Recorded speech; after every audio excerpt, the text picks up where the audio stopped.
ಕಾಂಗ್ರೆಸ್ಗೆ ಹೆಚ್ಚು ಸ್ಥಾನ ಬರದಿದ್ರೆ ಸಿಎಂ ಸ್ಥಾನಕ್ಕೆ ರಾಜೀನಾಮೆ ಕೊಡಬೇಕು ಹೇಗಂತ ಪ್ರಚಾರ ಸಭೆಯಲ್ಲಿ ಗುಬ್ಬಿ ಶಾಸಕ ಎಸ್ಆರ್ ಶ್ರೀನಿವಾಸ್ ಸ್ಫೋಟಕ ಹೇಳಿಕೆಯನ್ನು ಕೊಟ್ಟಿದ್ದಾರೆ. ಮುದ್ದಹನುಮೇಗೌಡರ ಪರದ ಪ್ರಚಾರದ ಸಭೆಯಲ್ಲಿ ಶ್ರೀನಿವಾಸ್ ಕೊಟ್ಟ ಹೇಳಿಕೆ ಇದು.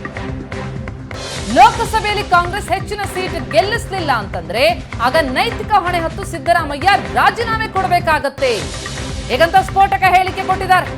ಬಡವರ ಪರ ಕೆಲಸ ಮಾಡೋ ಸಿದ್ದರಾಮಯ್ಯರನ್ನ ಉಳಿಸಬೇಕು, ಎಲ್ಲರೂ ಸಿದ್ದರಾಮಯ್ಯ ಅವರನ್ನ ಉಳಿಸಿಕೊಳ್ಳುವ ಪ್ರಯತ್ನ ಮಾಡಬೇಕು ಅಂತ ಪ್ರಚಾರ ಸಭೆಯಲ್ಲಿ ಗುಬ್ಬಿ ಶಾಸಕ ಎಸ್ಆರ್ ಶ್ರೀನಿವಾಸ್ ಸ್ಫೋಟಕ ಹೇಳಿಕೆಯನ್ನ ಕೊಟ್ಟಿದ್ದಾರೆ.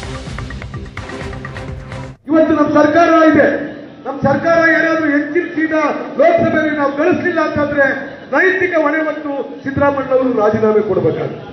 ಆ ಒಂದು ಕಾರಣಕ್ಕೆ ಅತ್ಯಂತ ಪ್ರಾಮಾಣಿಕವಾಗಿ ಬಡವರ ಪರ, ಶೋಷಿತರ ಪರ ಕೆಲಸ ಮಾಡ್ತಕ್ಕಂಥ ಸಿದ್ದರಾಮಯ್ಯನವ್ರನ್ನ ಉಳಿಸ್ತಕ್ಕಂಥ ಕೆಲಸವನ್ನ ನಾವೆಲ್ಲರೂ ಸೇರಿ ಮಾಡ್ತಕ್ಕಂಥ ಕೆಲಸವನ್ನ ಮಾಡಬೇಕಾಗುತ್ತೆ. ಆ ನಿಟ್ಟಿನಲ್ಲಿ ಎಲ್ಲರೂ ಕೂಡ ಪ್ರಯತ್ನವನ್ನ ಕೊಡೋಣ ಅಂತ ಹೇಳ್ಬಿಟ್ಟು ಈ ಸಂದರ್ಭದಲ್ಲಿ ಹೇಳ್ತಾ ಎಲ್ಲರಿಗೂ ಒಳ್ಳೆದಾಗಲಿ ಅಂತ ಹಾರೈಸಿ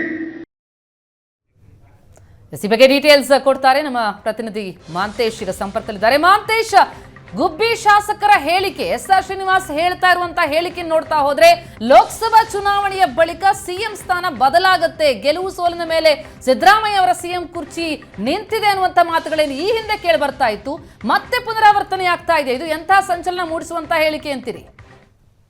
ಪ್ರತಿಮಾ, ಏನು ತುಮಕೂರು ಲೋಕಸಭಾ ಕ್ಷೇತ್ರದಲ್ಲಿ ಏನು ಕಾಂಗ್ರೆಸ್ನ ಒಂದು ಪ್ರಚಾರದ ಸಂದರ್ಭದಲ್ಲಿ ಗುಬ್ಬಿ ಶ್ರೀನಿವಾಸ್ ಅವರು ಈ ಮಾತನ್ನ ಹೇಳಿರುವಂತದ್ದು. ಕಳೆದ ಏನು ವಿಧಾನಸಭಾ ಚುನಾವಣೆ ಸಂದರ್ಭದಲ್ಲಿ ಗುಬ್ಬಿ ಶಾಸಕರು ಪಕ್ಷವನ್ನ ತೊರೆದು, ಅಂದ್ರೆ ಜೆಡಿಎಸ್ ಅನ್ನ ತೊರೆದು ಕಾಂಗ್ರೆಸ್ಗೆ ಬಂದ್ರು. ಅದರಲ್ಲೂ ವಿಶೇಷವಾಗಿ ಡಿಕೆಶಿ ಬಣದಲ್ಲಿ ಇವರು ಹೆಚ್ಚಾಗಿ ಗುರುತಿಕೊಂಡಿರುವಂತದ್ದು. ಮತ್ತೆ ಡಿಕೆಶಿ ಅವರೇ ಇವರನ್ನ ಕರ್ಕೊಂಡು ಬಂದಿದ್ದಂಥದ್ದು ಎಸ್ಆರ್ ಶ್ರೀನಿವಾಸ್ ಅವರು. ಇದೀಗ ಅವರ ಒಂದು ಹೇಳಿಕೆ ಹೇಳಿರುವಂತದ್ದು ಸಾಕಷ್ಟು ಚರ್ಚೆಗೆ ಗ್ರಾಸ ಆಗಿರುವಂತದ್ದು. ಯಾಕೆಂತಂದ್ರೆ ಈ ಒಂದು ಚುನಾವಣೆಯ ಸಂಪೂರ್ಣ ಜವಾಬ್ದಾರಿ, ಸಂಪೂರ್ಣ ಸೋಲು ಗೆಲುವಿನ ಎಲ್ಲವೂ ಕೂಡ ಹೊಣೆ ಸಂಪೂರ್ಣವಾಗಿ ಸಿದ್ದರಾಮಯ್ಯ ಅವರ ಮೇಲೆ ಇದೆ ಅನ್ನೋ ಒಂದು ದಾಟಿಯಲ್ಲಿ ಹೇಳ್ತಿರುವಂತದ್ದು. ಅಂದ್ರೆ ಒಂದು ವೇಳೆ ಏನಾದ್ರೂ ಈ ಚುನಾವಣೆಯಲ್ಲಿ ನಾವು ಹೆಚ್ಚಿನ ಸ್ಥಾನವನ್ನ ಗೆಲ್ಲದಲೇ ಇದ್ದಂತಹ ಸಂದರ್ಭದಲ್ಲಿ ಸಿದ್ದರಾಮಯ್ಯನವರು ನೈತಿಕವಾಗಿ ರಾಜೀನಾಮೆಯನ್ನು ಕೊಡಬೇಕಾಗುತ್ತೆ ಅನ್ನೋ ಒಂದು ಮಾತನ್ನ ಇವರು ಸ್ಪಷ್ಟವಾಗಿ ಈ ಒಂದು ತಮ್ಮ ಭಾಷಣದಲ್ಲಿ ಹೇಳ್ತಾರೆ. ಅಂದ್ರೆ ಈ ಒಂದು ಸೋಲಿಗೆ ನೇರವಾದಂತ, ಅಂದ್ರೆ ಒಂದು ವೇಳೆ ಸೋತ್ರೆ ಅದಕ್ಕೆ ನೇರವಾದ ಹೊಣೆ ಸಿದ್ದರಾಮಯ್ಯ ಆಗ್ತಾರೆ ಅನ್ನೋ ಒಂದು ಮಾತನ್ನ ಹೇಳಿರುವಂತದ್ದು.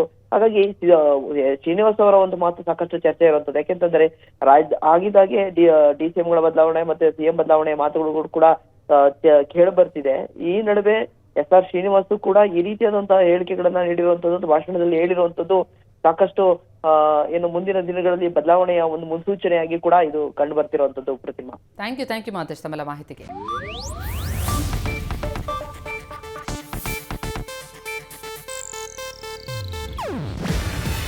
ಇದು ಏಷ್ಯಾನೆಟ್ ನ್ಯೂಸ್ ನೆಟ್ವರ್ಕ್ ಪ್ರಸ್ತುತಿ.